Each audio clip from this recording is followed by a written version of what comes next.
Hello, my random viewers, and welcome to Randomly Offensive. Today, we will be continuing the story of Nina Williams.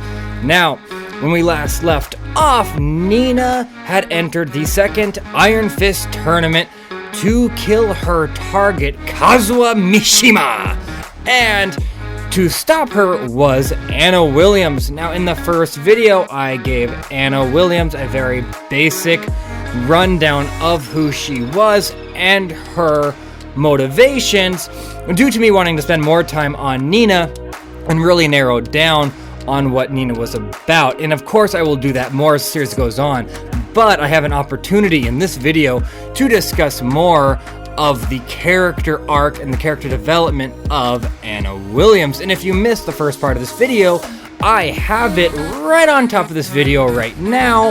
If you want to click on it, go check it out, and then come on back. That is just fine with me. So with that being said, let's delve more into Anna Williams and then continue the story of Nina Williams.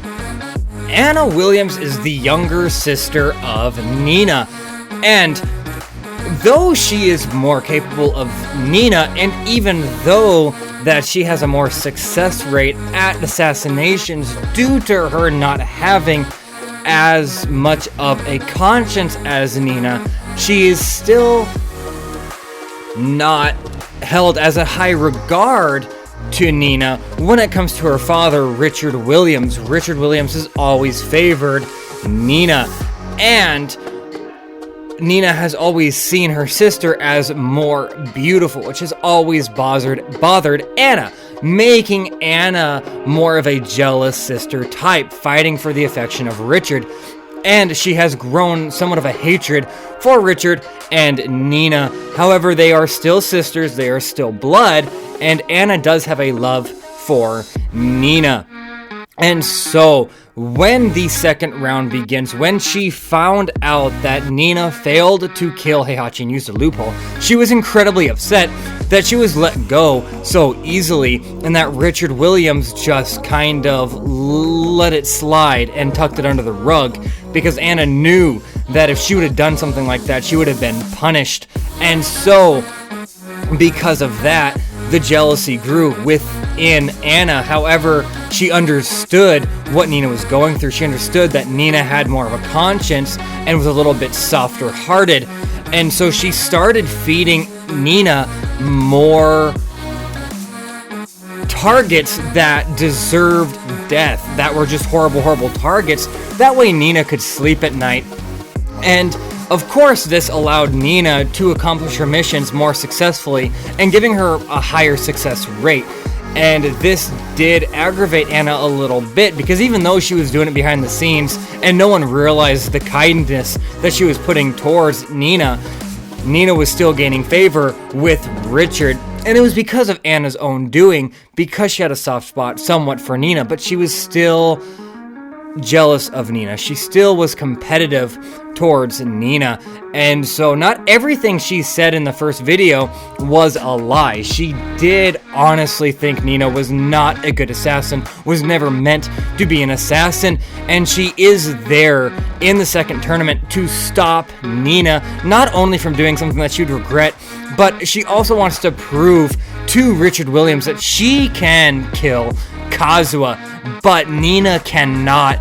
And by beating Nina in the first round, Anna has a chance to prove that she is the better out of the two. Now, with that all explained, with that all out of the way, we finally get to hop into where we left off, which was Anna versus Nina. And everybody that plays the video games, everybody that reads the comics, everyone that watched the animes, they love Nina and Anna, especially when they're going up against each other, so much so that the comics really focus on Nina versus Anna. And the anime even made some alterations to the continuity of Tekken 1 and 2 just to involve a Nina versus Anna more often.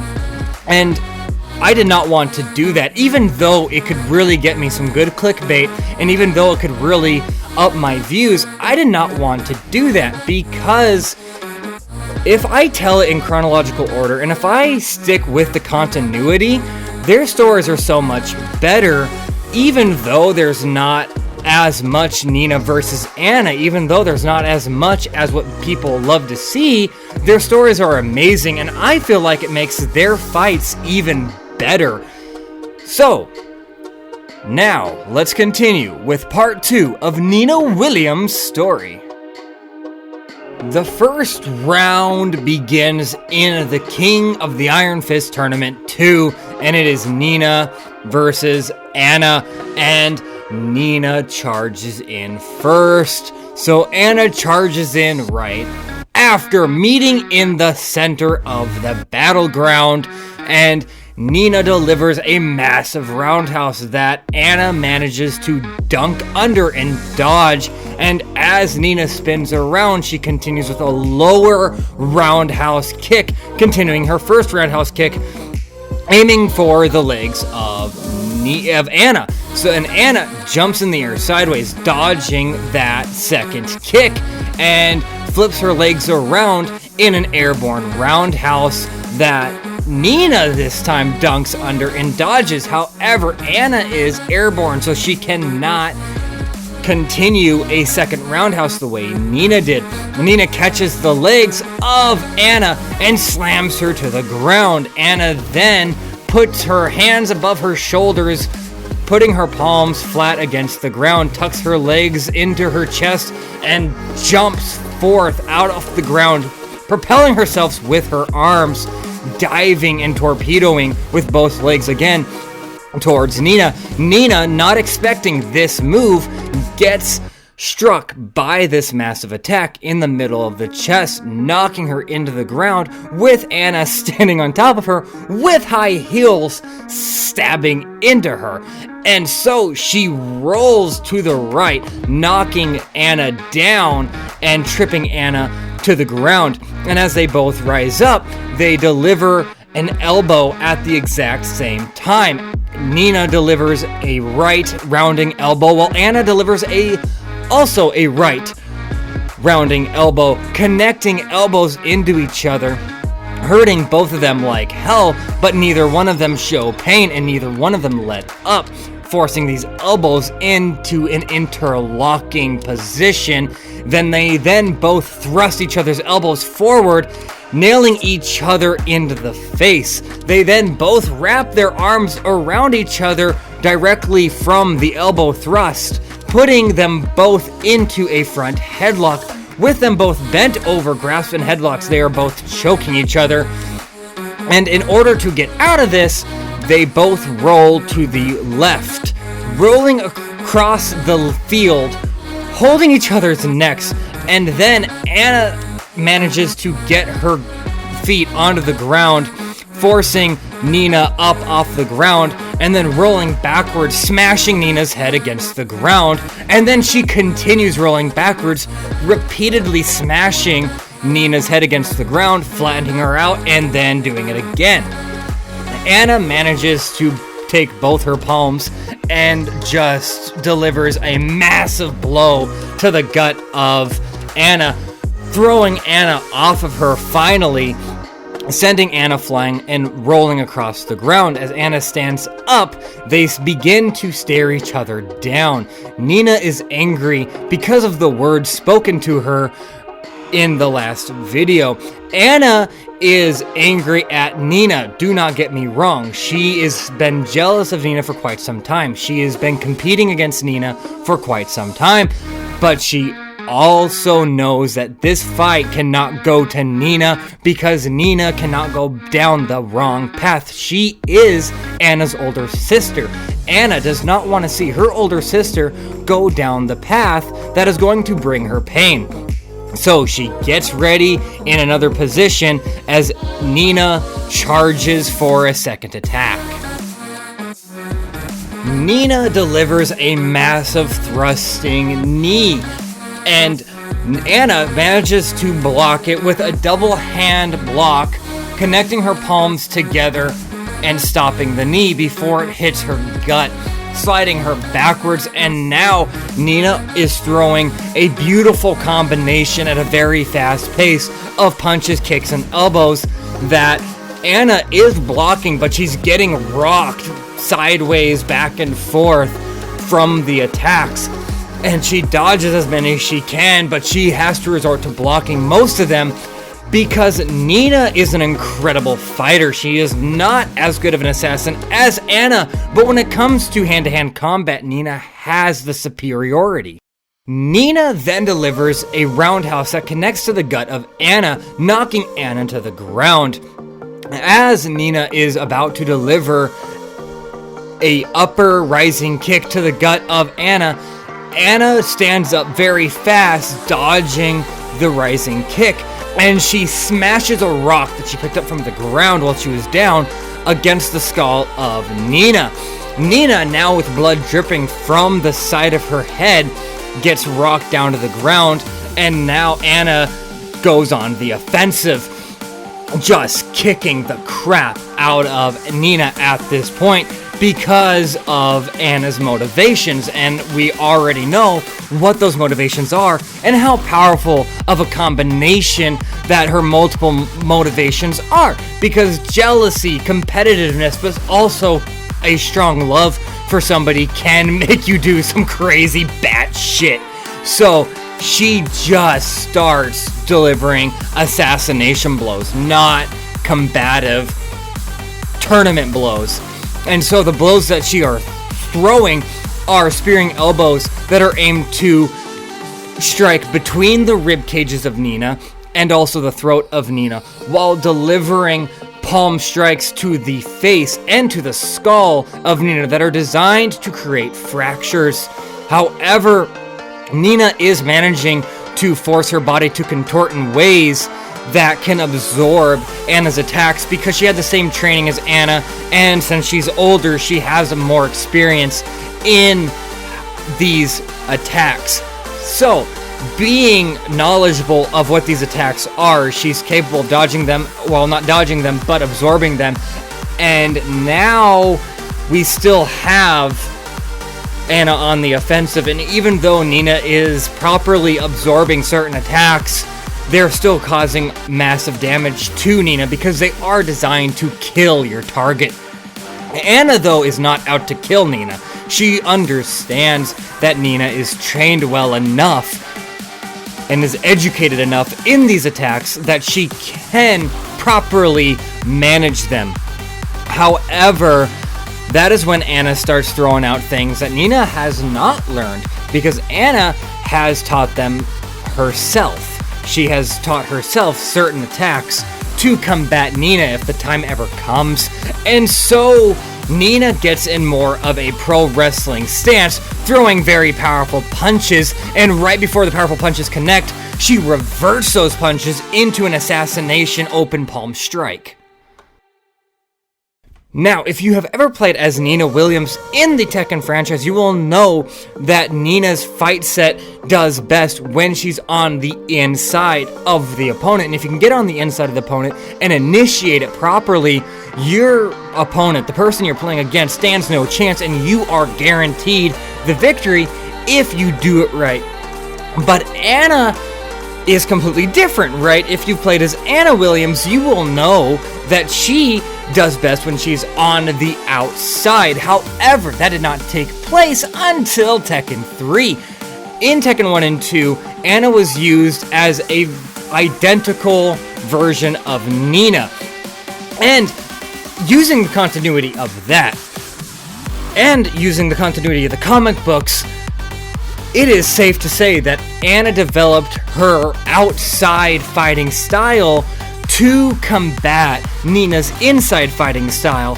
And so, what we have in this fight is Anna finally swapping her styles out in the middle of this exchange. And so as Nina is fighting on the inside, Anna switches to the outside, and every time Nina gets on the inside, Anna manages to dodge or absorb her attacks by contorting her body the same way Nina was, and then delivers massive amounts of damage of attacks, because attackers that come in from the outside in Tekken deliver stronger blows and can take a higher beating count.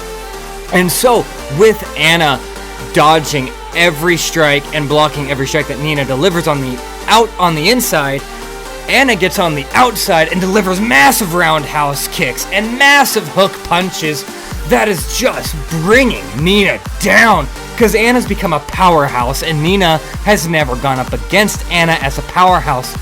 Nina has always gone up against Anna as a weaker version of herself with the exact same moveset, but that is no more in the ending of this fight. Anna is taking the upper hand, and so finally she grabs the back of Anna's hair, grabs the ponytail, and just yanks it down. And then she does a massive sweep kick, knocking Nina off her legs, and she starts swinging Nina in circles, grabbing the ponytail of Nina. And Nina is grabbing onto the base for her ponytail, trying not to let her hair cut loose. And so Anna finally lets go, but when she lets go, she delivers a roundhouse connecting to the face of Nina, spinning her in multiple circles as she goes flying sideways across the field. And when she hits the ground, Anna is right there again. Anna tackles Nina to the ground and starts delivering massive elbows directly to the face of Nina. And Nina tries to get Anna off of her, but Anna will not let up, just bringing these elbows down over and over and over and over and over and over and over again until Nina is out of the fight, and Anna takes the round as her victory. Now Anna moves on to the second round and goes up against Jun Kazama. I will not be covering this fight because I'm going to cover this fight when I cover Jin Kazama's story, because when I cover Jin Kazama's story, I'm gonna have to start it off with Jun Kazama, his mother. And so, saving that for my later videos, we are going to stick with Nina and leave Anna to the side for now. Now, Nina goes to plan B and is confronted by Kazuo Mishima. Why are you here? Are you sent to kill me?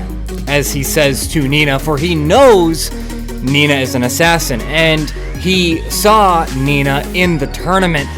And Nina looks at him and nods yes, as she pulls out one of the guns that she packed on her and did not want to use it against Anna, but she pulls it towards Kazuo, and she pulls the trigger as the hammer speeds down. Kazuo moves his hand at the speed of light, and in an instant blink you miss it, Kazuo's pinky is in between the hammer and the gun, not allowing it to go off, and he grasps hold of the gun, and Nina cannot get the gun out of this man's grasp, and he tears the gun out of her hand and throws it to the ground and stares at her. If you're gonna kill me, you're gonna do it properly. You are not gonna use this pathetic toy. As he stares into the eyes of Nina, Nina realizes that she cannot do it. She cannot kill this man. She is incapable. Not necessarily physically, but mentally, because it took everything she had to pull the trigger. She did it without hesitating because of her mental state. Her emotions are getting the best of her. And so when she goes home with this failure and admits that she cannot kill Kazuo, Richard Williams does everything he can to protect his daughter from being punished, which angers Anna even more because Anna knew that if this was her, she would be punished. And so Richard Williams one day passes away, and with his death, he is no longer there to protect Nina. Now, Nina goes and visits the grave of Richard, and Anna walks behind her. Nina gets panicked, thinking that it is the head organization of the assassin group, and pulls a gun out towards Anna. Anna does not even flinch. She just looks at the gun and shakes her head, and she has a bouquet of flowers, and she sets it down onto the grave of Richard, and they both mourn the loss of their father together. And Anna puts her hand on Nina's shoulder and looks at her with eyes that are telling her that it's going to be okay. Without the protection of Richard Williams, Nina is taken out of the Assassination Corporation, and the assassin group AWOLs her and just throws her out. And so the Mishima Zaibatsu gets a hold of her and starts telling her that there is a huge threat. Heihachi Mishima informs her that there's a huge threat called the Ogre, and they need to do tests on a perfect soldier, and that is Nina Williams. And so she enters this corporation and becomes a test subject for a doctor, for a great scientist. And as she's being tested on, Anna finds out, and Anna hears that Nina is being turned into the perfect soldier, into the perfect killing machine, but the testings will not allow her to age. Anna gets jealous of this. Like, why was she chosen to be tested on as a perfect soldier when she failed and was kicked out of the assassination clan? And also, not only that, but her older sister will stop aging, meaning her older sister will keep the youth longer than Anna will, and this enrages Anna because that's the one thing she has going for her as a younger sister, is keeping her youth longer than Nina. So she goes and volunteers herself as well, and they accept. So as Bionovich, who is the scientist, he starts studying on them, and this is one of the most exciting arcs in Nina and Anna's story. Now, for the most part, Nina and Anna go through the same process. What is happening is they are both dipped in these tubs full of this boiling hot acid that is designed to harden the skin of the person, of the subject in the pool. And this makes their skin hard enough to not be able to get damaged by bullets or swords or any other types of attacks. And there are no side effects on Anna. However, with Nina, it is causing incredibly painful rashes and causing Nina to be in pain all the time. And so, for Nina, they get rid of the ability to feel pain. They get rid of nerve endings. They numb her nerve endings to get rid of her ability to feel pain. Even though pain is an incredible tool, they have to get rid of it to be able to continue the subjugation of Nina, where Anna still is able to feel pain because it wasn't bothering her. They then start injecting these needles, these syringe needles, into the pupils of their eyes and injecting a fluid that will magnify their eyesight beyond mortal capacity so that they are the best aim with any weapon they are wielding and that they can see incredibly far. And this has no side effects on Anna or Nina. It is just an incredible enhancement. However, this is where the similarities stop, because Anna has never struggled with moral conflict and emotional conflict with killing, where Nina has, and she has a reputation of her emotions getting the best of her, causing her not to be able to follow through with her assignments, meaning that they start shooting these volts into Nina, getting rid of her emotions and frying the frontal lobe to get rid of her ability to identify the good from the bad and her emotional connection to her brain. And what this starts causing, the side effect of this, is lack of memory. And so now Nina does not want this anymore. She doesn't want to forget Richard. She doesn't want to forget Kazuha or Heihachi. She doesn't want to forget her sister, her father, her mother. And so she decides that she doesn't want any more of it. However, they will not take no for an answer, and it becomes no longer voluntary, and she is now forced. And so she starts fighting this, but they keep going with the testing. So now she's practically being drowned in this acid, being forced into this acid. She is getting her head forced down as the needle's shoved into her eye, and these electrical shocks going into her brain that is getting rid of all her memories continue. And every day is like torture, going through this over and over and over and over and over again. And the only joy she has, the only comfort she has, is when Lee, the adopted son of Heihachi Mishima, comes to visit her and brings her food, and he sees the pain she's going through, and he forces her to tell him the names of her family every single day, and they build a very strong bond. This continues for 15 15 years. 15 years of Nina going through daily torture, and Lee consistently coming to visit her, but now she doesn't remember why. Her memories of Anna are gone. Her memories of her father, her mother, and the first 2 tournaments are non-existent. All she knows is that this man comes and visits her every day and brings her food. And so she talks with him, and they converse, and eventually the 3rd King of the Iron Fist is announced, and Nina is put into the tournament in order to bring out the ogre by facing off the strongest people in the Tekken franchise. And the round begins with Nina going up against Bryan right off the bat. And the fight with Bryan is so cool because Bryan is a titan. He's incredibly strong. And as he lunges towards Nina Williams, he delivers a punch that forces the ground to crack underneath his feet. And she catches it with one hand, and the ground cracks underneath her feet, and she is emotionless. She has nothing when it comes to facial features, nothing when it comes to showing fear. And he looks at her as she catches his punch, just stops it dead in its tracks. He smiles her. You had the same experiments done on you, didn't you? And she looks at him and goes, if you're calling me a test subject, that's exactly what I am. I've been a guinea pig for 19 years, and I have no pain. I have nothing.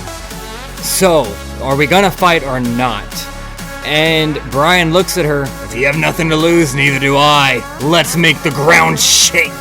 And he goes at her with a massive chamber kick that she just elbows to the side and delivers an uppercut directly to the groin of Bryan.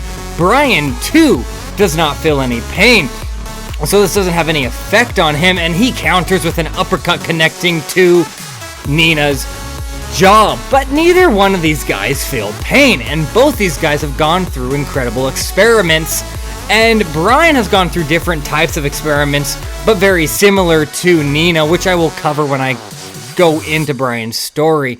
So as these two fight off, there is just nothing that is stopping these two. They're not dodging, they're not blocking, because they don't have to. They don't feel pain. Every time Nina delivers a massive roundhouse that connects to the ribs of Bryan, snapping his ribs, he doesn't feel it. Every time Bryan delivers a strike that snaps the ribs of Nina, every time he fractures the bones in her arms and her legs, she doesn't feel it. These two are just engaged and doing the perfect combinations non-stop. Simultaneously, Nina is triggering off these beautiful combinations while Bryan is also shooting off these beautiful combinations, and it is very hard to explain, but I'm going to do my best. So Nina, like I said, isn't blocking or dodging, so whenever she's getting punched, she's not reacting to it, so she's throwing punches at the exact same time that she's getting punched, and vice versa goes for Bryan, making this fight a beautiful, beautiful thing to behold. And I wish I had footage of it, but I do not, because it is in the comics, and I've yet to grab a freaking scanner, which I need. So because of this exchange, they're just going at each other. However, Nina is weaker than Bryan, and Bryan is breaking far more bones and damaging far more inner organs than Nina is to Bryan. And the brain in Nina is legitimately getting knocked around in her head. She's suffering from multiple concussions, but she's not feeling the side effects of those concussions. But finally, her body just gives out, and she drops to the ground, defeated, and Bryan moves on to the second round, which I will cover. And I will most likely go into this fight just a little bit more with Bryan, but I've covered about as much as I can. And so Anna, after the tournament, comes to Nina and grabs Nina and tells her to follow her. And so Nina follows this woman that she's never met as far as she's concerned. And Anna's incredibly sad, and she takes her to the grave of their father. And Nina stands at the gravestone and she reads the name, and a memory shoots back, and it causes pain. It causes a shooting pain in her skull, and she falls to the ground. And Nina runs over to see if Nina's okay, and she strikes Anna across the face, throwing Anna back. And Nina looks up at Anna, furious and angry, as if she didn't want to remember anything. And she walks away, and Anna is just lying there, realizing that her sister's become the monster that she never wanted to become. Anna is realizing that she failed the mission she had, the goal she had in the second tournament, to stop her sister from going down this path. And so Anna stands up and vows that she will redeem this loss, and that she will defeat her sister and force her sister to remember her past. And when we go into Tekken 4, we will never see Anna. In the duration of Tekken 4, Anna has gone missing. She's not even an unlockable character. She's just non-existent. And so Nina goes through, and she is hired by a mafia organization. And this mafia organization gives her the target of Steve Fox and tells her that Steve Fox must be killed and will be in the 4th Iron Fist tournament held by Heihachi Mishima himself. And so Nina gets the contract, looks at Steve Fox, who's a professional boxer, and is ready to kill Steve Fox. Now, Steve Fox has debts with this mafia that I will cover when I cover Steve Fox's story. However, for now, Nina is entering the 4th King of the Iron Fist tournament to kill her target, Steve Fox. And that is all I have to say for today. If you made it this far, thank you so much for listening. I hope you enjoyed. If you did enjoy, please do consider hitting the like and subscribe button, and maybe even sharing. That helps me out a lot. I'm an incredibly small channel. So with that being said, do not get hit by a meteor. Take care of yourselves, and bye.